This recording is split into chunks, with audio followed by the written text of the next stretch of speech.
जय हिंद दोस्तों। मैं अमित आप सभी का अपने YouTube channel Amit Mahendra class पर स्वागत करता हूं। आज के इस वीडियो में देखने वाले हैं उत्तर प्रदेश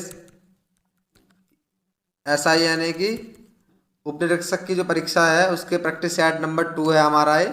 इससे पहले मैं प्रैक्टिस सेट 1 करा चुका हूं और प्रैक्टिस सेट 2 में मैं एक वीडियो लेक्चर ले चुका हूं। उसमें मैंने 50 क्वेश्चन किए हैं सामान्य हिंदी के। तो आज के इस वीडियो में हम देखेंगे संविधान, मूल विधि और सामान्य ज्ञान। तो आइए स्टार्ट करते हैं बिना किसी देरी के। क्वेश्चन नंबर है 51।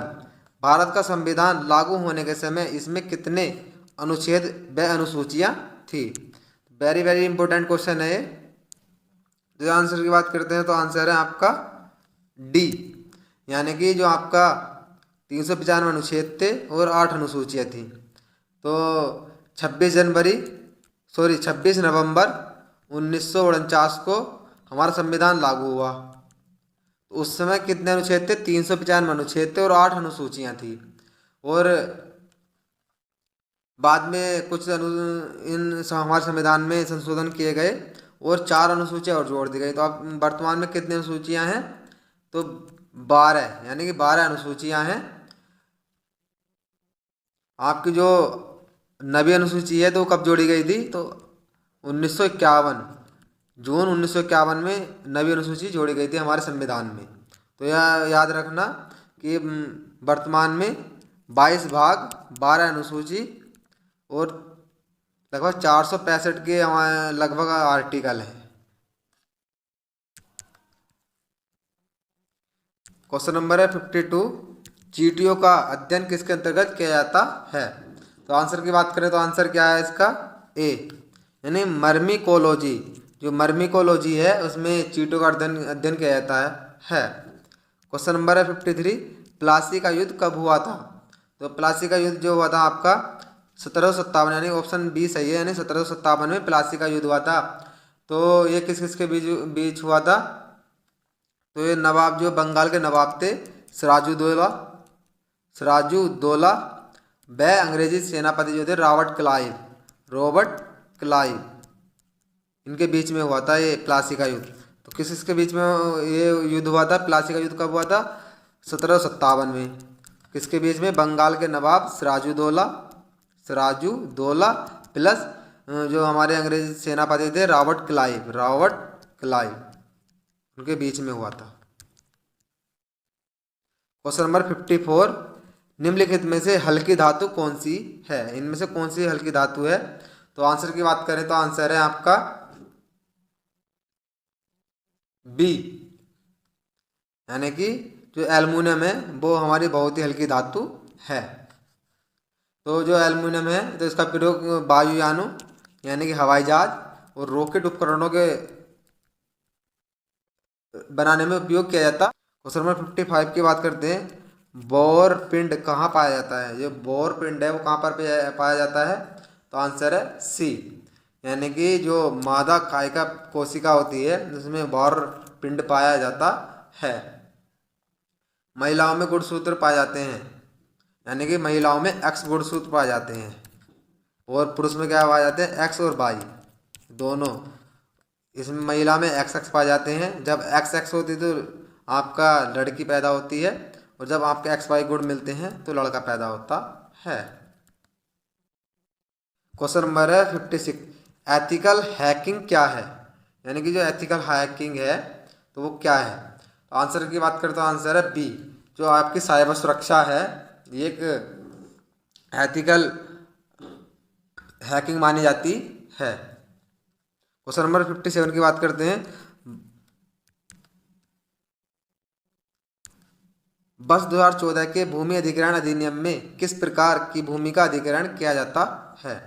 तो इसका आंसर की बात करें तो आंसर है डी, सभी प्रकार की भूमि, यानी कि बंजर भूमि का भी, बी उपजाऊ भूमि का भी, सी संचित भूमि का भी। यानी कि जो वर्ष 2014 में भूमि अधिग्रहण अधिनियम लाया गया था तो उसमें कहा गया था कि चाहे भूमि बंजर हो, उपजाऊ हो या सिंचित भूमि हो, इस तरह जितने भी तीनों तरह की भूमि है इन्हें सबको भूमि अधिग्रहण अधिनियम में के अंतर्गत रखा गया था।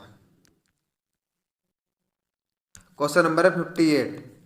आईपीसी की किस धारा में विधि विरुद्ध जमात यानी कि अनलॉफुल असेंबली को परिभाषित किया गया है। तो आंसर की बात करें तो आंसर है आपका ए, यानी कि धारा 141 में अनलॉफुल असेंबली की बात की गई है। क्वेश्चन नंबर 59 की बात करते हैं। बौद्धों का पवित्र ग्रंथ कौन सा है, यानी कि जो बौद्ध हैं उनका पवित्र ग्रंथ कौन सा है, तो आंसर है सी, त्रिपिटक। त्रिपिटक में कौन कौन से आते हैं, सूत पिटक, विनय पिटक और अभिधम पिटक। अभिधम पिटक। क्वेश्चन नंबर 60 की बात करते हैं। अमुक्त माल्याद के लेखक कौन है, जो अमुक्त माल्याद है उसके लेखक कौन है, तो इसका आंसर की बात करें तो आंसर है ए, कृष्णदेव राय। जो कृष्णदेव राय है वो अमूल्य अमुक्त माल्याद के लेखक हैं। क्वेश्चन नंबर 61 की बात करते हैं। वेरी लाइट पिस्टल का प्रयोग रात में किस लिए किया जाता है, यानी जो वेरी लाइट पिस्टल है उसका प्रयोग किस रात में किसके लिए किया जाता है। आंसर की बात करें तो आंसर है आपका डी, यानी किसी स्थल को कुछ देर के लिए प्रकाशित करने के लिए। यानी कि जो मान लीजिए आप किसी अंधेरे स्थान पर है तो आप वेरी लाइट पिस्टल का प्रयोग करेंगे तो उस वो स्थल आपको कुछ देर तक के लिए दिखाई देगा, यानी कि किसी दूसरे व्यक्ति को वो स्थल कुछ देर के लिए दिखाई देगा। क्वेश्चन नंबर 62 की बात करते हैं। बहमनी राज्य की स्थापना कब हुई है, तो आंसर की बात करें तो आंसर क्या है इसका, बी, 1347 ईस्वी में बहमनी राज्य की स्थापना हुई है। और इसकी स्थापना किसने की थी, हसन गंगू ने। हसन गंगू ने की थी बहमनी राज्य की स्थापना। क्वेश्चन नंबर 63 की बात करते हैं। विजय स्तंभ का निर्माण किस शासक ने करवाया था, जो आपका विजय स्तंभ है इसका निर्माण किसने करवाया था, तो आंसर की बात करें तो आंसर है ए, राणा कुंभा। जो राणा कुंभा है उन्होंने आपके विजय स्तंभ का निर्माण करवाया था। क्वेश्चन नंबर 64 की बात करते हैं। कोहिनूर हीरा किस खान से निकला या निकाला गया था, तो आंसर की बात करें तो आंसर है आपका डी, जो गोलकुंडाई खान है वहां से कोहिनूर हीरा निकला था। क्वेश्चन नंबर 65 की बात करते हैं। धर्म, मूलवंश, जाति, लिंग या जन्म के स्थान पर विभेद यानी डिस्क्रिमिनेशन का प्रतिषेध संविधान के निम्न अनुच्छेद में किया गया है। Article 12, article 13, article 14, article 15। और आंसर की बात करें तो आंसर क्या है इसका, आंसर है डी, यानी कि जो आर्टिकल 15 है इसमें धर्म, मूलवंश, जाति, लिंग या जन्म स्थान के आधार पर विभेद यानी डिस्क्रिमिनेशन की बात की गई है।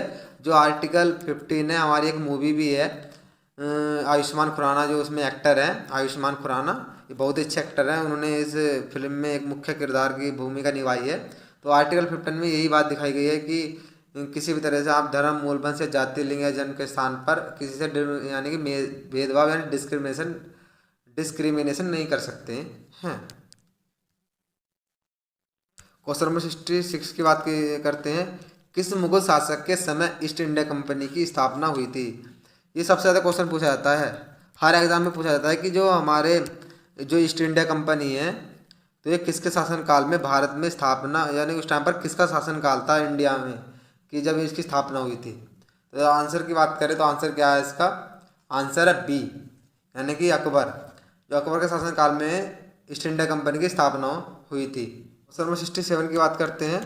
भारत में किस मुगल शासक ने बीबी का मकबरा बनवाया था, यानी कि जो बीबी का मकबरा किसने बनवाया था, तो आंसर की बात करें तो आंसर है डी, जो औरंगजेब है, औरंगजेब ने बीबी का मकबरा बनवाया था।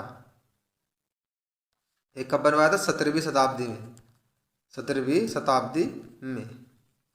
और किसके लिए बनवाया था, अपनी जो उनकी पहली पत्नी थी, यानी कि जो औरंगजेब की पहले क्या होता था, पहले राजा कहीं कहीं पत्नी रखते थे, लेकिन इनकी जो पहली पत्नी थी इसका नाम था दिलरास बानो बेगम। बानो बेगम की याद में बीबी का मकबरा बनवाया था। क्वेश्चन नंबर 68 की बात करते हैं। शिवाजी ने जो भूमि कर लगाया था उसे क्या कहते थे, तो आंसर की बात करें तो आंसर है बी, यानी कि चौथ। चौथ कहते थे जो भूमि पर कर लगाया था। क्वेश्चन नंबर 69 की बात करते हैं। ए ने बिना लाइसेंस प्राप्त किए एक 12 बोर बंदूक की नाल को काट कर छोटा कर दिया जिससे आसानी से छिपाकर ले जाया जा सके। ए ने आर्म्स एक्ट की किस धारा में वर्णित प्रावधानों का उल्लंघन किया है? इसमें कहा गया है कि जो हमारा ए या ए व्यक्ति है उसने एक 12 बोर बंदूक जो होती है उसको लिया, यानी कि मान लीजिए वो इतनी लंबी बंदूक है, इस तरह से मैं बना देता हूँ, ये बंदूक है और उसने क्या काम करा, यहाँ से इसे काट दिया, इसे काटने के बाद इतनी ये फेंक दिया और इतनी जो आपका जो हथियार है उसे ले रख लिया, यानी छिपा लिया। तो उसने किस धारा का उल्लंघन किया है, ये बात की गई है इसमें। तो आंसर है बी, जो धारा 6 है उसका उसका उल्लंघन किया गया उसने इस तरह से करने के बाद। जो हमारे आर्म्स एक्ट है उसकी जो धारा 6 है उसका उल्लंघन किया है इस तरह से कर कर। क्वेश्चन नंबर 70 की बात करते हैं। खालसा पंथ की स्थापना किसने की थी? तो आंसर की बात करें तो आंसर है ए, यानी गुरु गोविंद सिंह जी ने 1699 यानी 1699 खालसा पंथ की स्थापना की है। क्वेश्चन नंबर 71 की बात करते हैं। भारत में अंग्रेजों ने अंग्रेजी की शिक्षा का माध्यम कब बनाया था? यानी कि भारत में अंग्रेजों ने अंग्रेजी को शिक्षा का माध्यम कब बनाया था? तो आंसर की बात करते हैं तो आंसर है सी, 1835 में अंग्रेजों ने अंग्रेजी को शिक्षा का माध्यम 1835 में बनाया था। तो सबसे जो महत्वपूर्ण भूमिका किसने निभाई थी? तो लॉर्ड मैकाले ने सबसे ज़्यादा भूमिका निभाई थी कि भारत में अंग्रेजों ने जो अंग्रेजी की शिक्षा का माध्यम जो अंग्रेजी शिक्षा का माध्यम का जो महत्वपूर्ण भूमिका किसने निभाई थी? तो निभाई थी लॉर्ड मैकाले ने। क्वेश्चन नंबर 72 की बात करते हैं। हाल ही में प्रधानमंत्री द्वारा विमोचित की गई पुस्तक early Hindu temple of Gujarat के लेखक कौन हैं? तो आंसर की बात करें तो आंसर क्या है इसका? सी, वरुण मायरा है। वरुण मायरा है, उनकी जो किताब है early Hindu temple of Gujarat. Question number 73 की बात करते हैं। किस भारतीय को भारतीय बिस्मार्क के रूप में जाना जाता है? बिस्मार्क का मतलब क्या है? किसी चीज़ को यानी कि यूनाइट करना, यानी कि किसी चीज़ को एक जगह मिला लेना। तो आंसर है इसका ए, बाल वल्लभ भाई पटेल। जो वल्लभ भाई पटेल है उसे भारतीय बिस्मार्क के रूप में भी जाना जाता है। क्वेश्चन नंबर 74 की बात करते हैं। एक नागरिक द्वारा सभा करने के अधिकार का प्रयोग किया जा सकता है बशर्ते सभा शांतिपूर्ण हो, बी सभा शांति विहीन हो, सी दोनों, ए और बी दोनों, न डी न तो ए और नहीं बी। तो आंसर की बात करें तो आंसर है ए, यानी कि जो आपकी जो है सभा जो है वो शांतिपूर्ण तरीके से होनी चाहिए और प्रत्येक नागरिक का अधिकार होता है आर्टिकल 19 के तहत 19(ख) के तहत कि बिना हथियार के कोई भी व्यक्ति अपनी सभा कर सकता है। लेकिन आर्टिकल जो 19(3) है ये कहता है कि आप जो भी सभा बना रहे हैं तो इसमें संप्रभुता यानी कि जो संप्रभुता और अखंडता और लोक व्यवस्था को बनाए रखना आवश्यक है, यानी कि आप उसका एक तरह से विखंडन नहीं कर सकते हैं कि आप मान लीजिएगा कोई सभा कर रहे हो और आप वहाँ पर जाकर पथराव कर रहे हैं, तो इस तरह से आप आर्टिकल 93 वो 90 यानी कि 19(3) के तहत उसका उल्लंघन कर रहे हैं। वो आर्टिकल 19(ख) क्या कहता है कि आप कहीं भी सभा शांतिपूर्ण तरीके से कर सकते हैं और 90 यानी कि आर्टिकल 19(3) कहता है कि आप जो सभा कर रहे हैं उसमें आप कोई देश की संप्रभुता अखंडता और लोक व्यवस्था को बनाए रखना अति आवश्यक है। क्वेश्चन नंबर 75 की बात करते हैं। क्या है? 1857 का प्रथम विद्रोह कब हुआ था? तो इसमें 1857 की बात की गई है, सिर्फ डेट की बात की गई है, डेट क्या है? तो आंसर की बात करें तो आंसर है ए, यानी कि 29 मार्च है वो डेट जो प्रथम विद्रोह हुआ था 1857 का। इसे सिपोही यानी कि सिपाही विद्रोह के नाम से भी जानते हैं और इसे भारत का प्रथम स्वतंत्रता युद्ध भी कहा जाता है, ये पॉइंट याद रखना। और इसमें जो सबसे महत्वपूर्ण भूमिका में जो व्यक्ति उभरे थे वो थे मंगल पांडे। मंगल पांडे। और शुरू कहाँ से हुआ था? तो ये मेरठ से शुरू हुआ था। क्वेश्चन नंबर 76 की बात करते हैं। किस देश ने सबसे पहले सिविल सेवा की प्रतियोगिता परीक्षा शुरू की थी? यानी कि जो सिविल आपके जो इस टाइम सिविल सेवा परीक्षा है तो सबसे पहले किसने शुरू की थी? तो आंसर है आपका सी, यानी कि चीन। चीन ने जो आपकी सिविल सेवा प्रतियोगी परीक्षा है उसकी शुरुआत की थी। चीन हर जगह हमेशा आगे रहा है कागज़ बनाने में। कागज़ बनाने के समय पर चीन ने जो आधुनिक विधि है उसको छुपाए रखा था पूरे विश्व से। चीन बहुत ही ज़्यादा एक शातिर देश है। क्वेश्चन 77 की बात करते हैं। किस शिक्षण संस्था में धार्मिक शिक्षा दी जा सकती है? इसमें बात की गई कि धार्मिक शिक्षा किस स्कूल में दी जा सकती है। तो आंसर की बात करें तो आंसर है आपका डी, उपरोक्त में से किसी से नहीं। यानी कि राजकीय विद्यालय नहीं होना चाहिए, राजकीय महाविद्यालय नहीं होना चाहिए, राज्य द्वारा सहायता प्राप्त विद्यालय नहीं होना चाहिए। यानी कि इसमें ये कहा गया है कि जिसे राज्य या केंद्र द्वारा फंडेड यानी कि फंडिंग की जाती हो तो वो उसमें कोई पर्टिकुलर धार्मिक शिक्षा नहीं दी जा सकती है। और अब मान लीजिए कोई प्राइवेट यानी निजी संस्था है तो आप उसमें किसी भी तरीके से धार्मिक शिक्षा दे सकते हैं, इसमें कोई इशू नहीं है। क्वेश्चन नंबर 80 की बात करते हैं। शिव किला की दर्रा कहाँ स्थित है? यानी जो शिव किला दर्रा है वो कहाँ पर स्थित है? ऑप्शन है अरुणाचल प्रदेश, बी उत्तराखंड, सी है हिमाचल प्रदेश। इसका आंसर की बात करें तो आंसर है सी, यानी हिमाचल प्रदेश में शिव किला दर्रा। यह भारत और चीन सीमा के पास में स्थित है। और इस नदी में भारत में सतलज नदी इसी दर्रे से प्रवेश करती है। यानी कि जो भारत है, भारत में जो आपकी सतलज नदी है इसी दर्रे यानी शिवकला दर्रे से प्रवेश करती है। क्वेश्चन नंबर 81 की बात करते हैं। निम्नलिखित झीलों में से कौन सी भारत की प्रसिद्ध लैगून झील की बात की गई है, इसमें कौन सी है? तो आंसर की बात करें तो आंसर है बी, जो चिल्का झील है, एक तरह की लैगून झील है। क्वेश्चन नंबर 82 की बात करते हैं।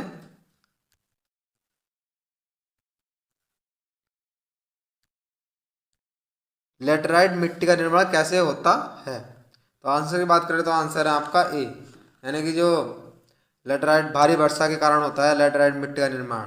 और लेटराइट मिट्टी कैसी होती है? एक तरह की अम्लीय होती है। और ये कहाँ पर पाई जाती है? तो ये ऊंचे क्षेत्रों में पाई जाती है, यानी कि ऊंचे क्षेत्रों में जहाँ पर हाइट वाले एरिया होते हैं वहाँ पर पाए जाते हैं। और अम्ल ज़्यादा होता है, यानी एसिड बहुत ही ज़्यादा होता है इसमें, एसिड की मात्रा। क्वेश्चन नंबर 83 की बात करते हैं। भारत का सबसे आदर स्थान कौन सा है? तो आंसर की बात करें तो आंसर है आपका ए, मासिन राम या मौसी नाराय। मासिन राम विश्व का सबसे ज़्यादा बारिश होने वाला स्थान है मौसिन राम। क्वेश्चन नंबर 84 की बात करते हैं। विश्व में भारत का सबसे बड़ा निर्यातक है, यानी कि भारत किस चीज़ का सबसे बड़ा निर्यातक है विश्व में? तो आंसर की बात करें तो आंसर है आपका सी, जो अबरख है इसका सबसे बड़ा निर्यातक है, यानी कि एक्सपोर्ट करता है दूसरे देशों को। लगभग ये अबरख का 90% यानी जितना भी भारत विश्व में अबरख का यानी कि एक्सपोर्ट होता है तो उसमें 90% इंडिया की हिस्सेदारी होती है अबरख में। क्वेश्चन नंबर 85 की बात करते हैं। राजपत्रित अधिकारी माल खाने का निरीक्षण और निर्धारित रजिस्टरों की जांच पड़ताल कर उन पर हस्ताक्षर कितने अवधि के अंतराल पर करेगा? यानी कि जो राजपत्रित अधिकारी है वो माल खाने का निरीक्षण यानी किस चीज़ का निरीक्षण किया है वो और निर्धारित रजिस्टरों की जांच पड़ताल कर, यानी कोई पर्टिकुलर रजिस्टर उठाए और उसने जांच किया तो वह हस्ताक्षर कितनी अवधि के अंतराल में यानी कितनी अवधि के अंतराल में कर सकता है, यानी कि उसमें ये पूछा गया है कि कितने अवधि के अंतराल में कर सकता है। तो आंसर है आपका डी, तिमाही, यानी कि तिमाही में 3 महीने के अंतराल में 3 महीने के अंतराल में जो राजपत्रित अधिकारी है वो आप अपने हस्ताक्षर कर सकता है। क्वेश्चन नंबर 86 की बात करते हैं। दहेज अपराध धारा 304 बी वादवी की विवेचना किसके द्वारा की जाती है? तो आंसर की बात करते हैं, आंसर क्या है इसका? आंसर की बात करें तो आंसर है सी, यानी कि पुलिस उपाधीक्षक स्तर के अधिकारी। क्वेश्चन नंबर 87 की बात करते हैं। दृश्य स्पेक्ट्रम की तरंग दैर्घ्य कितनी होती है? यानी कि दृश्य स्पेक्ट्रम की तरंग दैर्घ्य कितनी होती है? आंसर है बी, 3900 एंगस्ट्रॉम से 7500 एंगस्ट्रॉम होता है। इसका मतलब होता है एंगस्ट्रॉम, एंगस्ट्रॉम होता है। क्वेश्चन नंबर 88 की बात करते हैं। कंप्यूटर का जनक किसे कहा जाता है? यानी कि जो कंप्यूटर है उसका जनक किसे कहा जाता है? तो आंसर है सी, चार्ल्स बेबेज को कंप्यूटर का जनक कहा जाता है। भारत का पहला कंप्यूटर कौन सा है? सिद्धार्थ, यानी कि जो सिद्धार्थ है वो भारत का पहला कंप्यूटर है। क्वेश्चन नंबर 89 की बात करते हैं। वायुयानों के पहियों में कौन सी गैस हवा भरी जाती है? तो आंसर की बात करें तो आंसर है आपका बी, नाइट्रोजन गैस भरी जाती है। जो आपके ये वायुयान के पहिए होते हैं उसमें नाइट्रोजन गैस भरी जाती है। और नाइट्रोजन और कहाँ पर भरी जाती है? तो आपके जो चिप्स होते हैं, चिप्स, आलू, पोटैटो चिप्स और इस वगैरह वगैरह जो चिप्स होते हैं उसमें जो नाइट्रोजन गैस होती है वो भरी जाती है, जिससे वो खराब न हो। क्वेश्चन नंबर 90 की बात करते हैं, 90 की बात करते हैं। मानवाधिकार संरक्षण अधिनियम 1993 के तहत राष्ट्रीय मानवाधिकार आयोग का मुख्यालय कहाँ पर होगा? तो आंसर की बात करें तो आंसर क्या है इसका? बी, यानी कि दिल्ली। उत्तर प्रदेश है ही नहीं, ना मध्य प्रदेश है, ना पंजाब है, तो दिल्ली में है। मानवाधिकार संरक्षण अधिनियम का जो 1993 का जो आपका आयोग है उसका जो मुख्यालय दिल्ली में है। तो आप कमेंट्स में बताएंगे मानवाधिकार संरक्षण अधिनियम के जो वर्तमान में अध्यक्ष कौन है। क्वेश्चन नंबर 91 की बात करते हैं। पर्यावरण अधिनियम की धारा 25 के अनुसार नियम बनाने की शक्ति का अधिकार किसको प्राप्त है? तो आंसर की बात करें तो आंसर क्या है इसका? बी, यानी केंद्र सरकार को है सिर्फ आर्टिकल, यानी धारा 25 के तहत, पर्यावरण अधिनियम की जो धारा 25 है उसके तहत सिर्फ केंद्र सरकार को अधिकार है कि वह पर्यावरण के लिए कोई नियम बनाए। क्वेश्चन नंबर 92 की बात करते हैं। भारतीय दंड संहिता की किस धारा में दंगा यानी एफरे को परिभाषित किया गया है? यानी दंगे को परिभाषित किया गया है, तो कौन सी धारा है जिसमें दंगे को परिभाषित किया गया है? तो आंसर की बात करें तो आंसर है बी, सॉरी ए, धारा 159। धारा 159 है, इसमें आपकी जो दंगा है उसको परिभाषित किया गया है। क्वेश्चन नंबर 93 की बात करते हैं। भारत में सूरी राजवंश के संस्थापक थे? तो इसमें आंसर की बात करें तो आंसर है बी, शेर शाह सूरी, से खान कहा जाता है, खान भी कहा जाता था शेर शाह सूरी को। तो उसने सूरी राजवंश की स्थापना की थी भारत में। क्वेश्चन नंबर 94 की बात करते हैं। किस स्थान से हड़प्पा से संबंधित पक्की मिट्टी का हल मिला है? तो वो स्थान का नाम क्या है? तो आंसर है ए, यानी बनावली है, जो बनावली में है वहाँ पर पक्की मिट्टी का हल मिला है। क्वेश्चन नंबर 95 की बात करते हैं। मथुरा स्तंभ शिलालेख के अनुसार उदिताचार्य ने 2 शिवलिंगों का किन नामों से प्रतिस्थापित किया है? तो आंसर की बात करते हैं, आंसर क्या है इसका? सी, कपिलेश्वर एवं उपमिटेश्वर। कपिलेश्वर और उपमिटेश्वर जो है उसमें 2 जो स्तंभ है वो लगाए गए हैं। क्वेश्चन नंबर 96, गांधी सागर किस नदी पर है?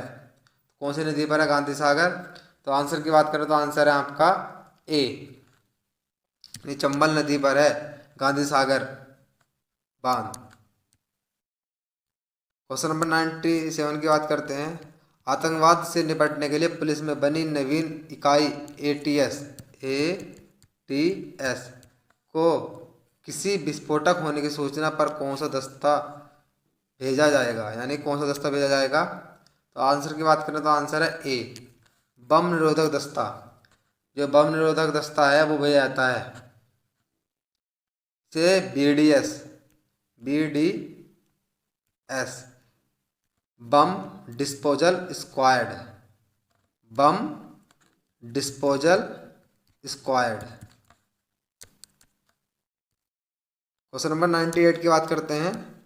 निम्न में से कौन सा सिस्टम सॉफ्टवेयर है? इस सिस्टम सॉफ्टवेयर की बात की गई है। आंसर की बात कर रहे हैं। A compiler, B linker, C operating system और डी वर्ड प्रोसेसर। तो आंसर की बात करें तो आंसर है सी, यानी जो ऑपरेटिंग सिस्टम है वो एक सॉफ्टवेयर है, सिस्टम सॉफ्टवेयर है ऑपरेटिंग सिस्टम। क्वेश्चन नंबर 99 की बात करते हैं। महाबलीपुरम में रथ मंदिरों का निर्माण किसने करवाया था? यानी जो महाबलीपुरम का मंदिर है उसमें जो रथों का निर्माण है, रथ मंदिरों का निर्माण है, तो वो किसने करवाया था? तो आंसर की बात करते हैं, आंसर क्या है इसका? तो आंसर है आपका बी, पल्लवों ने कराया था। आज का लास्ट क्वेश्चन देखते हैं और बहुत ही महत्वपूर्ण है। क्वेश्चन नंबर 100 है। मृग तृष्णाएँ किसमें दिखाई देती हैं? जो मृग तृष्णाएँ हैं तो वो किसमें दिखाई देती हैं? आंसर की बात करें तो आंसर क्या है इसका? आंसर है ए, उष्णकटिबंधीय रेगिस्तानों में। इसे मरीचिका भी बोला जाता है, मरीचिका भी बोला जाता है। यानी मृग तृष्णाएँ जो दिखाई देती है तो उष्णकटिबंधीय रेगिस्तानों में पाई जाती है। गाइस, अगर वीडियो अच्छी लगी तो वीडियो को लाइक एंड शेयर करें, मेरे चैनल को सब्सक्राइब करें। Thanks for watching this video. Have a nice day. जय हिंद, जय भारत।